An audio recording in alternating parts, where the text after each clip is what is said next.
একটা গাছে একটা গাধা বাঁধা ছিল। শয়তান এসে বাঁধন খুলে দিল। গাধা ছাড়া পেয়ে এক চাষির ক্ষেতে ঢুকে পড়ল এবং যা পেল তাই খেতে শুরু করলো। চাষির বউ গাধাটিকে দেখতে পেল এবং সে পুরো ক্ষেত নষ্ট করে দিবে এই ভয়ে চাষির বউ একটা বন্দুক এনে গাধাকে গুলি করে মেরে ফেলল। এবার গাধার মালিক মৃত গাধাকে দেখতে পেয়ে ভীষণ রেগে গেল এবং সেও একটা বন্দুক এনে চাষির বউকে গুলি করে মেরে ফেলল। চাষি ঘরে ফিরে দেখল তার স্ত্রী মৃত। রাগে এসে গাধার মালিককে মেরে ফেলল। গাধার মালিকের ছেলেরা তাদের বাবাকে মৃত দেখে চাষির ক্ষেত জ্বালিয়ে দিল। এবার চাষি বদলা হিসেবে মালিকের সবকটা ছেলেকে মেরে ফেলল। সবাই যখন শয়তানকে জিজ্ঞেস করল সে এটা কি করল, শয়তান তখন উত্তর দিল, কই, আমি তো কিছুই করিনি, শুধু গাধার বাঁধনটা খুলে দিয়েছি মাত্র। এখন বুঝতে পারলেন তো শয়তানের খুব বেশি কিছু করার ক্ষমতা নেই, কিন্তু একটা সামান্য জিনিস যা সে করে তা মানুষের কুপ্রবৃত্তিতে জাগ্রত করে। সুতরাং প্রতিশোধমূলক কিছু করার আগে 10 বার ভাবুন, কারণ বেশিরভাগ সময় শয়তান যা করে তা হলো দড়ির বাঁধন খুলে দেয়। সুতরাং বোকার মতো লোকের সাথে লড়বেন না। আপনি যা করতে পারেন সেটা হলো গাধাটিকে আবার বেঁধে দিন, দেখবেন শয়তান নিরস্ত্র হয়ে পড়বে। পৃথিবীতে মানুষ বেড়েছে কিন্তু সৎ মানুষ বাড়েনি। শিক্ষিতের হার বেড়েছে কিন্তু সুশিক্ষিতের সংখ্যা বাড়েনি। আইন বেড়েছে, অপরাধ কমেনি। দেহ সুন্দরী বেড়েছে, চরিত্র সুন্দরী একটাও বাড়েনি। খাদ্যদ্রব্য বেড়েছে কিন্তু খাদ্যদ্রব্যের গুণাগুণ বাড়েনি। শিক্ষক বেড়েছে কিন্তু শিক্ষকদের নীতিবোধ বাড়েনি। অহংকার করো না, পতন হবে। অতিরিক্ত সরল হও না, এই স্বার্থপর সমাজ তোমায় ঠকিয়ে দেবে। জীবনের কঠিন সময়গুলোতে যে বন্ধুটা আপনাকে একটা মেসেজ দিয়ে বলেছিল, চিন্তা করিস না, সব ঠিক হয়ে যাবে, কঠিন সময় কাটিয়ে ওঠার পর সেই বন্ধুকে মেসেজ দিয়ে একটা ধন্যবাদ দিতে ভুলবেন না। কিছু কিছু বন্ধু শুধু বন্ধুই নয়, জীবনের অংশ। খুব ভালো মনের মানুষগুলো সব সময় কারণে অকারণে ধোঁকা খায়। এরা এতটাই বিশ্বাস করে মানুষকে যে ধোঁকা খাওয়ার পর নিজেকেও বিশ্বাস করতে ভুলে যায়। সঠিক মানুষের কাছে ভালোবাসা প্রকাশ করলে অবহেলা নয়, আরও ভালোবাসা পাওয়া যায়। অহংকার তারাই করে যারা হঠাৎ করে অনেক কিছু পেয়ে যায়, যেটা পাওয়ার যোগ্যতা তাদের কখনো ছিল না।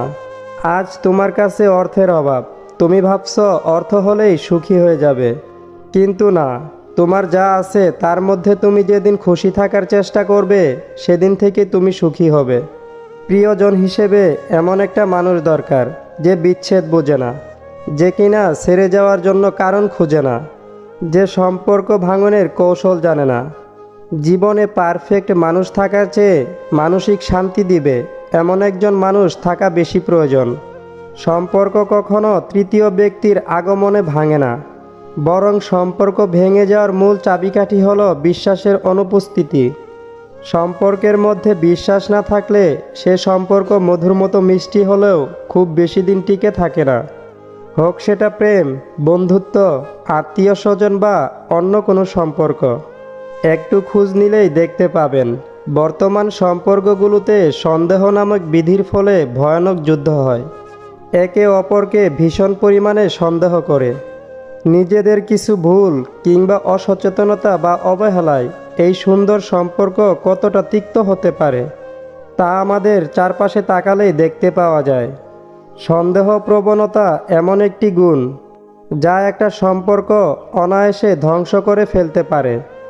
মধুর সম্পর্কের অস্তিত্ব বিলীন করে ফেলতে পারে মুহূর্তেই। বিশ্বাসের অনুপস্থিতি মানে যেখানে সন্দেহ, ভুল বোঝাবুঝি, অবহেলা ইত্যাদি জাগ্রত হয়ে ওঠে, আর সেই কারণেই মধুর মতো মিষ্টি সম্পর্কগুলো ভেঙে যায়। তবে সম্পর্কের মাঝে বিশ্বাসের উপস্থিতি থাকলে যতই ঝড় তুফান আসুক না কেন, শক্তিশালী খুঁটির মতো দাঁড়িয়ে থাকবে, কখনো ভেঙে যাবে না। সম্পর্ক শেষ হয়ে গেলেও যারা দুর্বলতায় আঘাত করে না তাদের প্রতি শ্রদ্ধাটুকু থেকে যায়। মনের বিরুদ্ধে গিয়ে সব মিললেও শান্তি মিলে না। অতি লোভে পুরুষে হারায় ব্যক্তিত্ব, নারী হারায় সত্যিত্ব, আর নেতা হারায় নেতৃত্ব।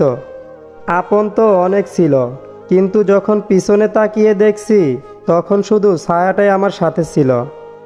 আপনাদের একান্ত মুহূর্তে আপনার স্ত্রী যদি আগ্রহ না দেখায় এবং যদি এটা নিয়মিত আপনার চোখে পড়ে, তাহলে বুঝে নেবেন তার চাহিদা অন্য কেউ পূরণ করে। সময় থাকতে সমাধান করুন। অন্যের মুখে শোনা কথা তাড়াতাড়ি বিশ্বাস না করাই ভালো, কারণ সত্যের তুলনায় মিথ্যা দ্রুত ছড়িয়ে পড়ে। সুখে থাকায় জীবনের সার্থকতা নয়, কাউকে সুখে রাখতে পারাটাই হলো জীবনের চরম সার্থকতা। নিজেকে ভালোবাসো, নিজের যেটা করতে ইচ্ছা হয় সেটাই করো। একটাই কিন্তু জীবন, সেই জীবন আর ফিরে পাবে না। যদি 2 মাসের সুখ চাও তাহলে বিয়ে করে ফেলো। যদি বেশি দিন সুখ চাও টাকা উপার্জন করো। যদি সারা জীবন সুখ চাও তাহলে আপন কাজকে ভালোবাসো। অন্য কাউকে কাঁদিয়ে তুমি যতই সুখে থাকো না কেন, মনে রেখো তোমার নিয়তি একদিন তোমাকে ঠিক কাঁদিয়ে ছাড়বে। শরীর খারাপের জন্য ডাক্তার পেয়ে যাবেন, মন খারাপের ডাক্তার কোথাও নেই। তাই হয়তো মন খারাপটাই বেশি দুর্বল করে দেয়। নিজেকে শক্ত করতে হয়, সস্তা নয়। প্রতিটা মানুষের আত্মসম্মান বোধ আছে, হুট করে কোনো কিছুই হয় না।